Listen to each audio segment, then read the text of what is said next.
Hello friends, मी Manisha Marathi kitchen with मनीषामध्ये तुमचं पुन्हा एकदा खूप खूप मनापासून स्वागत आहे। तर बघा, आजच्या व्हिडिओमध्ये मी तुमच्यासाठी घेऊन आलेली आहे हिरव्या मुगाच्या डाळीचे पकोडे। तर चला व्हिडिओ स्टार्ट करूया। तर हे बघा, मी त्यासाठी घेतलेली आहे 2 कटोरी मुगाची डाळ आहे। ही छिलकेवाली मुगाची डाळ आहे। तर आता आपण ही स्वच्छ पाण्याने धुवून घेऊया आणि भिजत ठेवूया 4 तासांकरिता।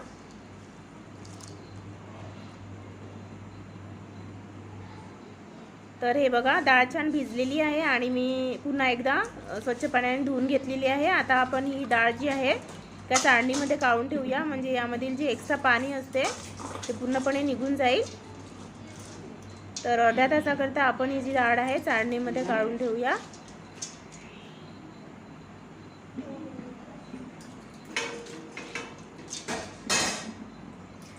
तर हे बघा, अर्ध्या तासाकरता ठेवायची आहे।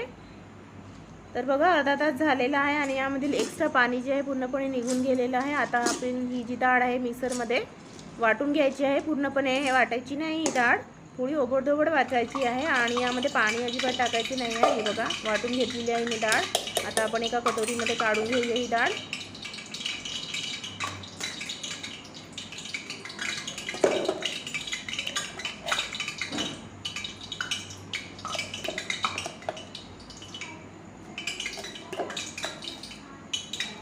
तर हे बघा, संपूर्ण डाळ जी आहे एका कटोरीमध्ये मी काढून घेतलेली आहे।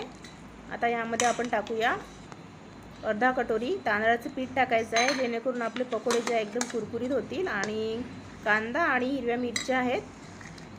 हिरव्या मिरच्या तुम्ही तुमच्या आवडीप्रमाणे कमी जास्त करू शकता। कोथिंबीर टाकूया, अर्धा छोटा चम्मच जीरा पावडर, अर्धा छोटा चम्मच जीरा, मीठ चवीनुसार, थोडी हळद टाकायची आहे अर्धा छोटा चम्मच,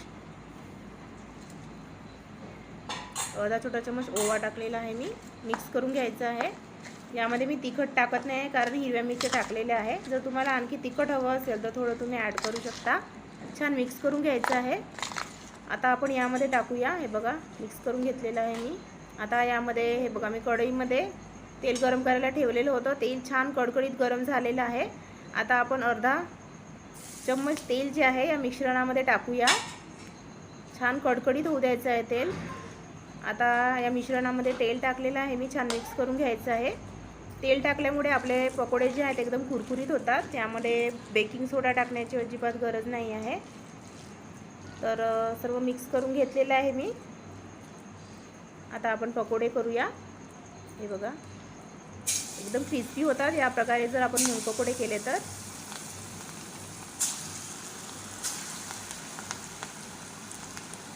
गॅसची फ्लेम जी आहे मीडियम ठेवायची आहे।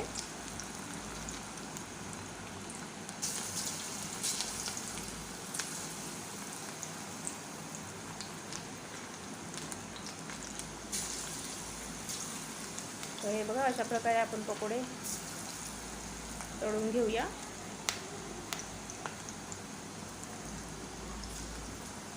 जर तुम्ही माझ्या चॅनलवर नवीन असाल तर please Marathi kitchen with Manisha चॅनलला अवश्य सबस्क्राईब करा, व्हिडिओ पूर्ण फुल वॉच केल्यानंतर। आणि साईडला जी बेल आयकॉन असते तीसुद्धा प्रेस करा, म्हणजे माझ्या येणाऱ्या नवनवीन व्हिडिओचे नोटिफिकेशन तुम्हाला वेळोवेळी मिळत राहणार आणि आपली भेट होत राहणार।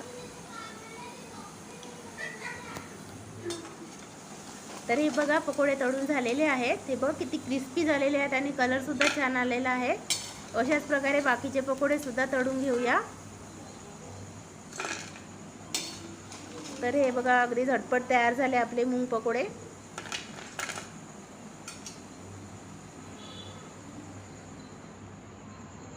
तर हे बघा, रेडी झाले आपले मूग पकोडे।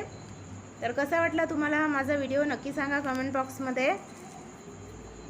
आणि व्हिडिओ आवडल्यास लाईक करा आणि बनवून बघा असे मुगाच्या डाळीचे पकोडे। खूप छान होतात, टेस्टी होतात आणि हेल्दीसुद्धा आहेत।